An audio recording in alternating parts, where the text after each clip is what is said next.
สำหรับอันนั้นน้ำท่วมขังน้ำแกงไหลเข้าท่วมนครปักเซ่ของพวกเขานี้ที่ว่านครปักเซ่ของพวกเขานี่มี4ตะแสงปัจจุบันนี่บรรดาบ้านอยู่ในตะแสงที่รับผลกระทบแต่มีอยู่3ตะแสงก็คือตะแสงขั้นเกิงตะแสงโศกอำนวยตะแสงปากเซ่ซึ่งว่านะครับผลกระทบหลายสมควร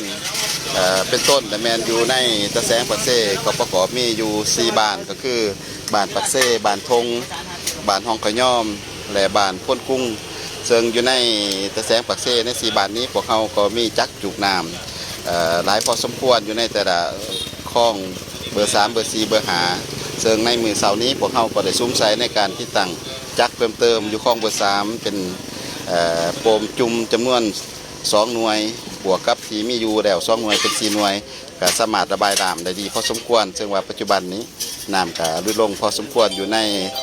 คลองเบอร์3ของบ้านปักเซ่และพวกซุ้มใส่ในการซ่อมแปลงได้ที่ตั้งเพิ่มเติมอยู่คลองเบอร์4บ้านห้องขย่อมและสปอร์บ้านพ้นกุ้งอยู่คลองเบอร์5นี่พวกเขามีจักอยู่4หน่วยปัจจุบันก็แม่นได้โปมได้ดีตลอด24ชั่วโมงแต่ว่าน้ำก็ยังท่วมขังก็เนื่องจากว่าปริมาณน้ำฝนที่หลายส่วนตะแสงคันเกิงหันบ้านที่ได้รับผลกระทบหลายกระมูแต่แม่นประชาชนอยู่ทางเขตบ้านท่าหินบ้านห้วยปูนเชิงน้ำไหลเข้าทางป่าห้วยปูนและก็ห้วยซ่องนางเขามากระทบใส่ทางพ่อแม่ประชาชนอยู่ทางบ้านพวกเรือบ้านท่าหินและก็บ้านห้วยปูนแต่เฉพาะตะแสงโศกอำนวยกับพวกเขาก็ได้รับผลกระทบหลายเติบเป็นต้นพ่อแม่ประชาชนอยู่เตียบตามบ้านพระบาทบ้านแก่บ้านโพตากบ้านแฮบ้านส่งบ้านหน้าเจียงและก็บ้านหน้าแหกบ้านแก้วสัมพันธ์จะเชิงว่ามาหอดปัจจุบันเห็นว่าน้ำท่วมขังอยู่ในนี้ก็แมน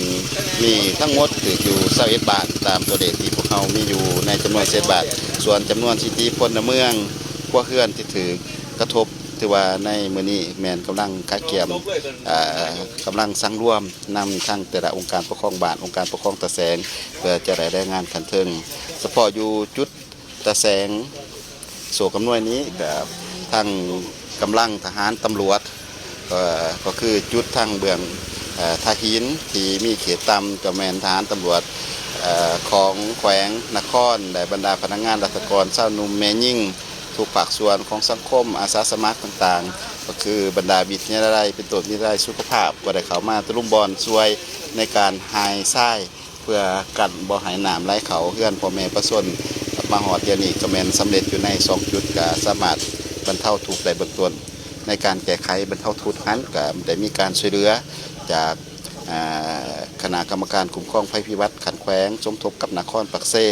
ในการบรรเทาเบื้องต้นโดยเฉพาะแมนอยู่ทั้งเขตทาหินก็ได้มีการช่วยเหลือของขันแขวงนครและทางทานไปทุนบริษัทจับประคำก็ได้เขาช่วยเหลือมอบเครื่องช่วยเหลือเบื้องต้นให้แก่พ่อแม่ประชาชนอยู่บ้านทาหินเฉพาะอยู่บ้านแสงโศกอำนวยในมือก่อนทางทานเลขาปักแขวงก็เลยมอบเครื่องช่วยเหลือให้แก่พ่อแม่ประชาชนอยู่ในบ้านจะหาผลกระทบเบื้องต้นปัจจุบันนี้การช่วยเหลือเบื้องต้นก็แม่นได้ช่วยเหลือได้เป็นอย่างดีจากนั้นก็ได้มีการช่วยเหลือเบื้องเครือและก็ยกเครื่องของวัตถุสิ่งของพ่อแม่ประชาชนขึ้นบนสูง